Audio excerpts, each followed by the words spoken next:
Ayan. Another one bite the dust. Bigyan na naman ni Bunso. Ayan. Wait. May isa pa pala. Ito yung sinasabi ko na waiting. Meron pa nga alam ko, sinabi dinideliver na pero wala pa din. Ayun. Okay. Open ko lang po siya. Ayun. Uy, pan-date. Pan-date po to eh. Ayan. White, a short long sleeve po to. Hindi ko na ma-open. Ito po siya yung, ito naman po, nagulat ako, sabi ko, ano to? Order ko ba to? Kasi sinesend ko na sa kanya yung mga type ko, mga tipis ko. Again, sinabihan ko sa kanya, pabango niya yun. Meron pa naman ako pabango. Ewan ko kung bibili niya ang pabango niya. Kasi sinend ko rin sa kanya yung gusto kong pabango. Ewan ko kung bibili niya ako. Ito malaking size po ito eh. Kasi nga ayoko na mag-pitted size.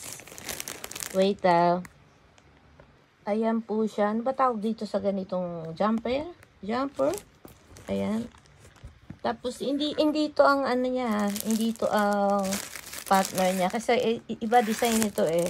Mahaba yung likod nito. Ayan, mahaba yung likod niya. Ayan, mga pang date. Ayan, pwede na rin sa summer. Winter. Marami na rin ako nung winter. Yung mga binigay niya sa akin nung last year before ako ma-opera. Niregaluhan niya na ako noon. Then, na-opera na yata ako. No, hindi pa. Tapos yun, ito ulit. Pwede na po siyang maganda siya. Open ko nga.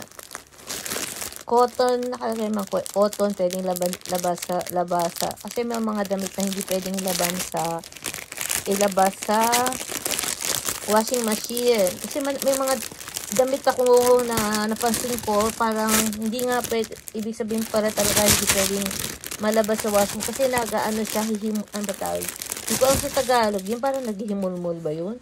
Hindi himulmul eh. Ito po siya yung shirt. Hindi po siya long sleeve Hindi siya long sleeve. Ayan. Tapos, ako baka makita yung name ko. Ang hirap magpakita, no? Ito, mahaba yung likod. Yung likod niya mahaba. Takpan ko yung sa computer ko para hindi makita yung name. Ito po, ayan. Ito po siya. Mahaba po yung likod. Tapos, to. Ayan. Kung ano yung mga uso po ngayon. Ayan. Kung ano po yung uso ngayon, yan po yung ngayon lumalabas po dito. Kaya, sunod sa uso. Gento. Ayan. Sunod lang pa tayo sa uso-uso. Ang gento. Kahit mga Chinese, mga ibang lahi po, sumusunod. Talaga ang style nila ganun. Ganito. Pero sa kanila suits ang style nila. Pero hindi, yung ganito. Ayan. Ito lagpas to. Mga ganyan po ang design nila dito. Yan lang po, share ko po sa inyo ang aking new dress again. Ito jumper. Pwedeng manipis na pangloob. Marami naman ako manipis na panloob na mga blouses dyan. Parang ito, pwede rin po siya. Kaso hindi makikita yung design. Ito maganda po to pag pantalonan. So, fitted pants. Ayan. Makikita yung design niya.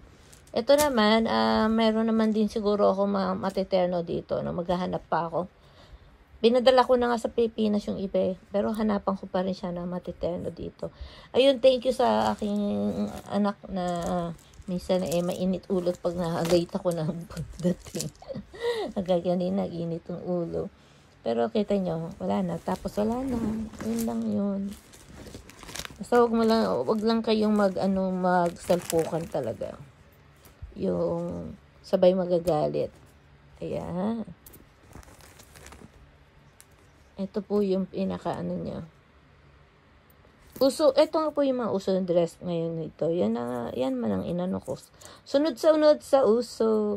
Okay. Pero yung talagang Japanese dress, hindi po talaga pwede sa akin. Ayan. Okay. Thank you for watching. Don't forget, Giselle Wagang Vlog. And my second main account, Giselle Wagang Mix Vlog. Not dummy, not mix.